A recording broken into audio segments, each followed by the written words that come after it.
అట్లా ఐకమత్యంగా మేము నడుస్తున్నాం సార్. సజనీ గారు, మీరు మదనపల్లిలో లేవనెత్తినటువంటి ఒక సమస్య, మీరు వేలెత్తి ప్రశ్నించినటువంటి ఒక సమస్య, సార్ మీరు ఏ సమస్య కోసం అయితే మీరు కలెక్టరేట్ దాకా వెళ్ళి పోరాడారో ఆ సమస్యకు పరిష్కారం ఇప్పుడు లభించింది. ఆ విషయం మీకు తెలుసా? లేదు సార్, నాకు మీరు చెప్తే తెలుస్తుంది. మీరు ఏ సమస్య కోసం మీరు మదనపల్లిలో మీరు పోరాటం చేశారు మీరు చెప్పండి, గుర్తు తెచ్చుకోండి. శ్రీకృష్ణదేవరాయలు గారి విగ్రహానికి అక్కడ అవకాశం లేదు. మీరు ఏం చేశారో చెప్పండి. నేను కలెక్టర్ గారికి అర్జీ పెట్టుకున్నాను, మీరు మున్సిపాలిటీ కమిషనర్ గారు కూడా అర్జీ పెట్టాను, ఎమ్మెల్యే గారు కూడా వారి పేరు నవాజ్ బాషా గారు కూడా అర్జీ పెట్టాను. అది సార్ పెట్టి మీరు ఏం చేశారు, ఏమని ప్రశ్నించారు వాళ్ళని? నేను రిక్వెస్ట్ చేశాను సార్, రిక్వెస్ట్ చేశాను సార్. ఆ రిక్వెస్ట్ మీరు సోషల్ మీడియాలో పోస్ట్ చేశారు, అది నేను చూసాను, చదివాను, నాకు గుర్తుంది. మీరు చెప్పండి, మీరు ఏమని రిక్వెస్ట్? మేము రిక్వెస్ట్ చేస్తామంటే శ్రీకృష్ణదేవరాయల విగ్రహంకి జాగా ఇవ్వండి సార్ అని రిక్వెస్ట్ చేశాం సార్, విగ్రహం పెట్టుకుంటామని. మరి ఇప్పుడు వైకాపా ప్రభుత్వంలో ఆ విగ్రహానికి స్థలాన్ని మంజూరు చేశారు. ఆ విగ్రహ ప్రతిష్టకి అక్కడ ముమ్మరంగా ఏర్పాట్లు జరుగుతూ ఉన్నాయి మదనపల్లిలో. ఈ విజయాన్ని మీరు ఎట్లా స్వీకరిస్తారు? చాలా సంతోషం. నేను వెళ్ళొచ్చిన సార్, నేను మల్లికార్జున సర్కిల్ వెళ్ళొచ్చాను. అంత గడ్డి మలుచుంది, క్లీన్ చేయమని చెప్పి వచ్చాను.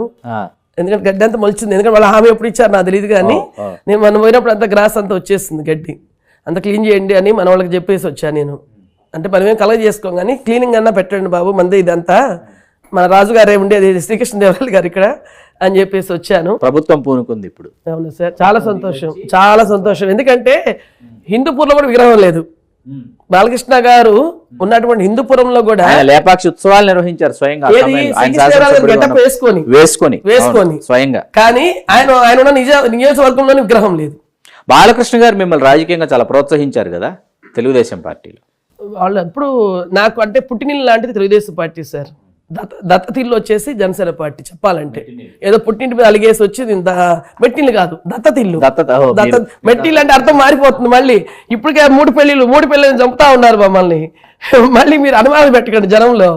దత్తతిల్లు అమ్మగారిలే నాకు మా సారు, మాకు తండ్రి గారు మాకు పౌష్టార్ సార్ దత్తతిల్లు మాకు. ఇది ఏదో పుట్టింటి మీద అలిగి వచ్చినట్టుగా వచ్చేసిన నేను. మళ్ళీ ఇక్కడ అలిగితే అక్కడికి వెళ్ళిపోతారా? వెళ్ళండి సార్, ఎందుకంటే ఇక్కడ నా రక్తం ఉంది. ఇక్కడ ఆ రక్తం కోసం చచ్చేంత వరకు మేము పోరాటం చేస్తాము. మన రక్తం ఏదో తెలుసుకోవడానికి టైం పడుతుంది, నాకు నేళ్ళు పట్టింది. మన రక్తం ఏదో తెలుసుకోవాలా, అక్కడ పోయి మనం పని చేసుకోవాలా. కాబట్టి చచ్చేంత వరకు ఈ రక్తం అనేది ఈ జనసేన పార్టీలోనే పనిచేస్తుంది sir. Please subscribe. Please subscribe. Please subscribe. Subscribe. Please subscribe. Please subscribe to RTV Telugu. RTV Telugu. RTV Telugu. Keep watching RTV Telugu. RTV Telugu. RTV Telugu channel.